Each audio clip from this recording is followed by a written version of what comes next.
आऊज़ुबिल्लाहिमिनश्शैतानिर्रजीम बिस्मिल्लाहिर्रहमानिर्रहीम। अस्सलाम वालेकुम दोस्तों, मैं हूं मोहसिन रज़ा और आप लोग देख रहे हैं मेरा थर्ड यूट्यूब चैनल जिसका नाम है की टू सक्सेस। दोस्तों, की टू सक्सेस के ऊपर मैं आप लोगों को आपके एग्ज़ाम की तैयारी के हवाले से वीडियोस अपलोड करता हूं, जिसमें आपका मिड टर्म भी शामिल है, जिसमें आपके ग्रैंड क्विज भी शामिल हैं, जिसमें आपका फाइनल टर्म भी शामिल है। दोस्तों, उसी हवाले से आज की जो मेरी वीडियो है वो FTA 301 स्टैटिस्टिक एंड प्रोबेबिलिटी का जो हमारा आज ग्रैंड क्विज है उस हवाले से है। दोस्तों, आपको बताता चलूं कि मैंने इस वीडियो को बड़ी मेहनत के साथ बनाया है, तो मेरी तमाम दोस्तों से एक गुजारिश है कि आप लोग एक बार एटलीस्ट इसको ज़रूर देखें ताकि मुझे भी मेरी मेहनत का रिवार्ड मिल सके। दोस्तों, चलिए हम लोग आज का अपना ये grand quiz statistic and probability का इसको शुरू करते हैं, FTA 301 को। तो चलिए आपको स्क्रीन के ऊपर सबसे पहली जो हमारा क्वेश्चन है वो स्क्रीन के ऊपर नजर आ रहा है। If we flip a coin 3 time then the possible outcome of sample space are. अब देखें, H जो है that represent the head and the T represent the tail of that coin. अब इसमें हमें 4 ऑप्शन दिए गए हैं, जिसमें हर ऑप्शन के अंदर जो है वो हमें हेड के बारे में भी बताया गया है और टेल के बारे में भी बताया गया है। तो अब हमारे पास जो है देखें 3 कॉइन है। इसका मतलब ये है कि हमारे पास जो 3 कॉइन है, या तो उन 3 का हेड आ सकता है, या उन 3 का टेल आ सकता है, या उनका हेड या टेल दोनों आ सकते हैं। तो इस तरीके से जो है हमारे पास कुछ आई थिंक कि 8 पॉसिबिलिटीज बनती हैं। तो 8 जो पॉसिबिलिटीज हैं वो हमें लास्ट वाली ऑप्शन के ऊपर, यानी H H H H T H T H H T T T H H T T H और टी टी, ये हमारा जो आंसर है, ये हमारा आंसर इस सवाल का बिल्कुल ठीक जवाब है। दोस्तों, उसके साथ ही मैं आपको ये भी बताता चलूं कि ये जो ग्रैंड क्विज मैं आप लोगों के साथ शेयर कर रहा हूं, मैंने इसमें जो ऑप्शन लगाए हैं वो आप लोगों के साथ शेयर कर रहा हूं। हो सकता है कि इसमें कोई 2-3 MCQs जो हैं वो रॉन्ग हो, तो आप लोगों ने उसको अपने एंड पे ही ठीक कर लेना है, बजाय इसके कि आप मुझे कहें कि सर आपने ये गलत सॉल्व किया है। इसके बाद हमारा क्वेश्चन नंबर 2 है, what is the value of class marks for the given class 20 to 24। इसमें 20 है, 24 है, 22 है और 44 है। तो मैंने जो है इसका थर्ड वाली ऑप्शन 22 को लगाया है। इसके बाद हमारा थर्ड क्वेश्चन है, we use the general rule for multiplication to combine event those are not independent mutually exclusive event that total more than 1.00 event based on the subjective probabilities। तो मैंने जो है event that are mutually exclusive event, second option मैंने इसका लगाया है। इसके बाद हमारे पास क्वेश्चन नंबर 4 है, 2 dice are tossed, the probability that goal score if a prime number is। हमारे पास 1/6 है, 5/6 है, 1/2 है और 7/9 है। तो मैंने जो है इसका जो लगाया है वो 5/12 लगाया है, यानी सेकंड ऑप्शन मैंने इसका लगाया है। इसके बाद हमारे पास क्वेश्चन नंबर 5 है, fourth movement about mean provides information about the fill in the blank of distribution. इसमें सेंटर है, इसमें डिस्पर्शन है, सिमेट्रिक है और क्रोटोफिस है। तो मैंने जो है इसका लास्ट वाला ही फोर्थ ऑप्शन लगाया है। इसके बाद हमारे पास क्वेश्चन नंबर 6 है, the geometric mean of 4 and 16 is 8, 12, 16 और नन ऑफ दी अबव। तो मैंने जो है दोस्तों इसका 8 लगाया है। आप भी इसे एक बार कैलकुलेट कर लें ताकि आपको पता चल सके कि ये ज्योमेट्रिक मीन ठीक आया है या नहीं, क्योंकि मैंने शुरू में ही बताया है कि क्योंकि हमारे पास इतना टाइम नहीं होता कि मैं मतलब कैलकुलेशन नहीं कर सका, तो हो सकता है कि ये जवाब गलत हो, तो आपने इसको वेरीफाई जरूर करना है न्यूमेरिकल वाले को। इसके बाद क्वेश्चन नंबर 7 है, calculate the range for the following data 10, 32, 33, 34, 37, 42, 50। 5, 58 और 70। इसमें 50 है, 60 है, 40 है और 20 आंसर दिए हुए हैं। तो मैंने जो है इसका सेकंड ऑप्शन यानी 60 को सेलेक्ट किया है। इसके बाद क्वेश्चन नंबर 8 है, let A and B are two independent event. If A takate B equal 0.12 and T A into A equal 0.3, then find the PB 0.3 0.4 0.12 और हमारे पास है 0.36। तो मैंने जो है इसका 0.3 लगाया है, लेकिन इसका जो करेक्ट आंसर है वो फोर्थ वाला यानी 0.36 बनता है। तो लास्ट वाला ऑप्शन जो है वो इसका ठीक है। इसके बाद क्वेश्चन नंबर 9 है, a component bar chart is which each bar is divided into two or more section. The value of common variable is from the grouped bar, the horizontal or vertical bar of equal width and length, none of the above. तो मैंने जो है इसका first वाला यानी each bar is divided into two or more section वाला लगाया है। इसके बाद क्वेश्चन नंबर 10 है, number which occur most frequent in the set of number, जो बार बार नंबर आए उसे हम क्या कहते हैं? मीन कहते हैं, मीडियन कहते हैं, मॉड कहते हैं और नन ऑफ द अबव। एक कोई अगर हमें गिवन सेट दिया हुआ है और उसमें कोई भी नंबर जो है वो बार बार फ्रीक्वेंटली यूज हो रहा है तो उसको हम मॉड कहते हैं। तो मॉड जो है वो तीसरे नंबर पे है, तो मैंने इसका थर्ड ऑप्शन सेलेक्ट किया है। दोस्तों इसके साथ ही मैं आपको बताता चलूं कि मेरा एक और YouTube चैनल है जिसका नाम 24/7 टीचर्स ऑनलाइन है। उसके ऊपर मैंने अपने लेक्चर रिकॉर्ड करके उस पे सीरीज रखी हैं। तो आप 24/7 टीचर्स ऑनलाइन को भी जरूर विजिट करें और वहां पे ये आपके स्टैटिस्टिक एंड प्रोबेबिलिटी के सब्जेक्ट के भी मेरे लेक्चर अवेलेबल हैं। ऑलमोस्ट कोई 10 लेक्चर हैं अभी, और मुझे जैसे ही इंशाल्लाह टाइम मिलेगा मैं और भी अपलोड कर दूंगा, तो आप उन लेक्चर से भी जरूर फायदा उठाएं। इसके बाद हमारा क्वेश्चन नंबर 11 है, a diagram in which each circle is divided into different sector is called। Simple bar chart है, मल्टीपल बार चार्ट है, कंपोनेंट बार चार्ट है और पाई चार्ट है। तो इसमें जो है मैंने आखिर वाला पाई चार्ट जो है वो लगाया है। इसके बाद हमारा क्वेश्चन नंबर 12 है, first movement about the origin is always equal to. Mean है, वेरिएंस है, स्टैंडर्ड डेविएशन है और जीरो है। तो मैंने जो है इसका लास्ट वाला यानी जीरो लगाया है। इसके बाद क्वेश्चन नंबर 13 है, data classified by attribute is called continuous data, quantitative data, qualitative data और ग्रुप डेटा।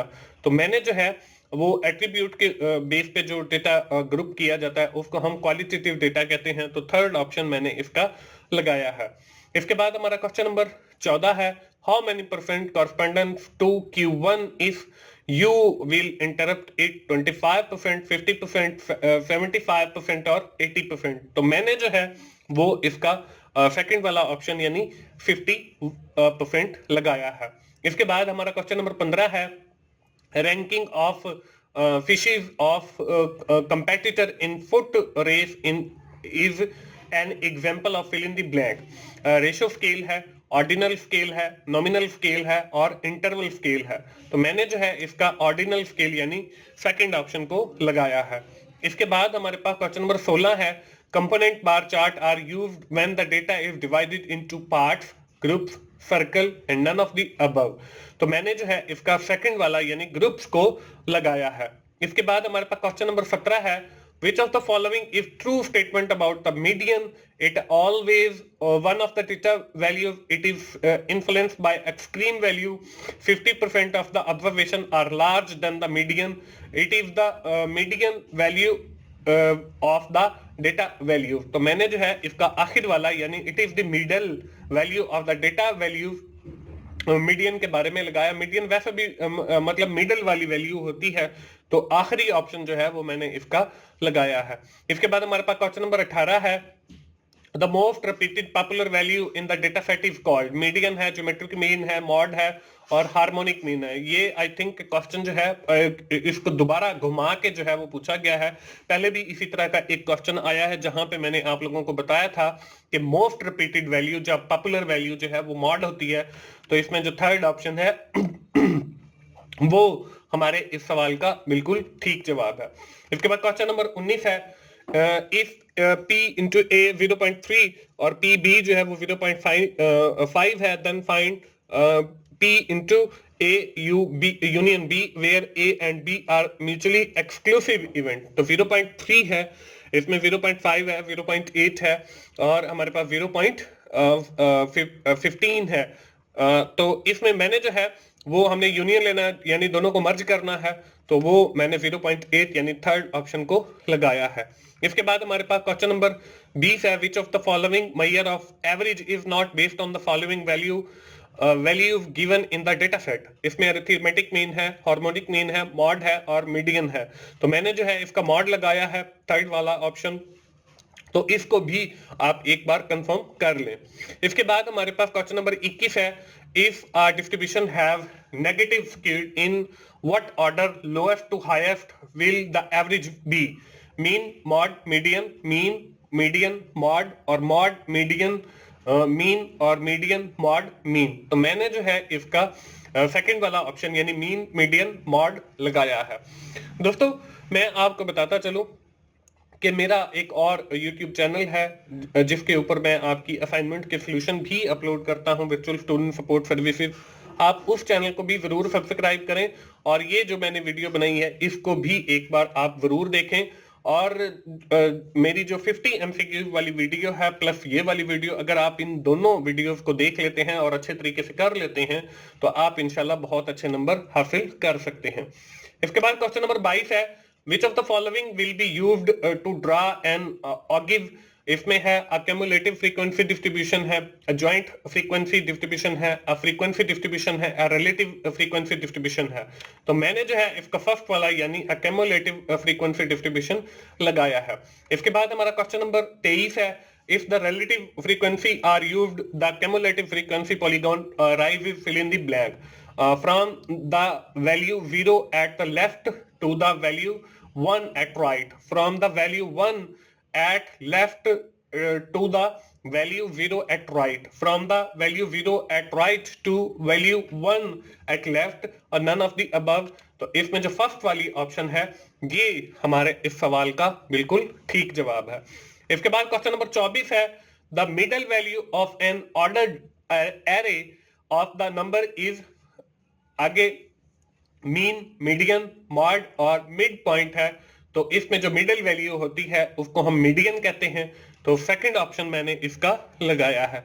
इसके बाद हमारा क्वेश्चन नंबर 25 है, using the following table choose the correct answer. X जो है वो हमारे पास 235 है और frequency 1 divided by 36, 2 divided by 36, 3 divided by 36, 4 divided by 36 और हमने इसमें फिर बताना है p into 2 less than x और लेस देन 4 इक्वल्स 2। इसमें है 5 तकसीम 36 है, 2 ओवर 36 है, 1 ओवर 36 है और 3 ओवर 36 है। तो मैंने जो है इसका जो जवाब लगाया वो 1 ओवर 6 लगाया है, थर्ड ऑप्शन। इसके बाद 26 है, suitable average for the averaging the shoes size of for children is, mean है, मॉड है, मीडियन है और ज्योमेट्रिक मीन है। तो मैंने जो है इसका थर्ड वाला यानी मीडियन लगाया है।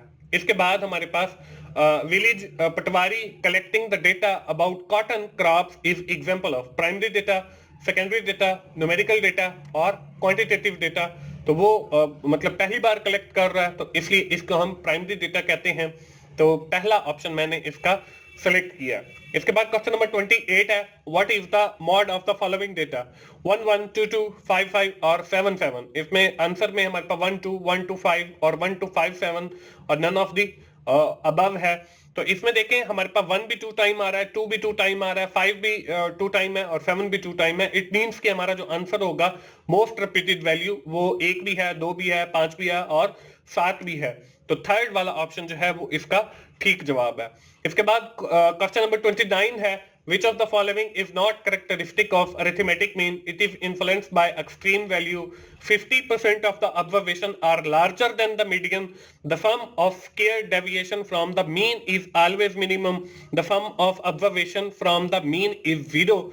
तो मैंने जो है इसका थर्ड वाला option the sum of square deviation from the mean is always minimum, third option मैंने इसका लगाया है। इसके बाद हमारा आखिरी क्वेश्चन है दोस्तों इस ग्रैंड क्विज का, if in how many different way is can be a letter of word leading be arranged such a way that the vowel always comes together. इसमें 650 है, 720 है, 860 है और 50-40 है।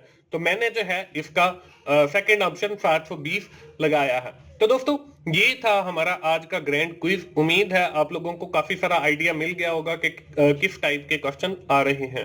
और दूसरा दोस्तों, अगर इसमें कोई 2-4 एमसीक्यू गलत हैं तो आप लोगों ने उनको भी ठीक कर लेना है और फिर अपना क्विज जो है वो अटेम्प्ट करना है। दोस्तों अगर आपको ये वीडियो अच्छी लगी है तो आप उसे लाइक कीजिए, अपने दोस्तों के साथ शेयर करें जिनका ये सब्जेक्ट है, और मेरे चैनल सारे virtual student support services YouTube channel, उसके बाद टीचर्स ऑनलाइन और उसके बाद ये की टू सक्सेस को जरूर सब्सक्राइब करें ताकि मेरी हर आने वाली वीडियो आप लोगों तक पहुंच सके और आप उससे सीख सकें। दोस्तों मिलते हैं अगली किसी ग्रैंड क्विज की वीडियो के साथ। उस वक्त तक के लिए अल्लाह हाफिज।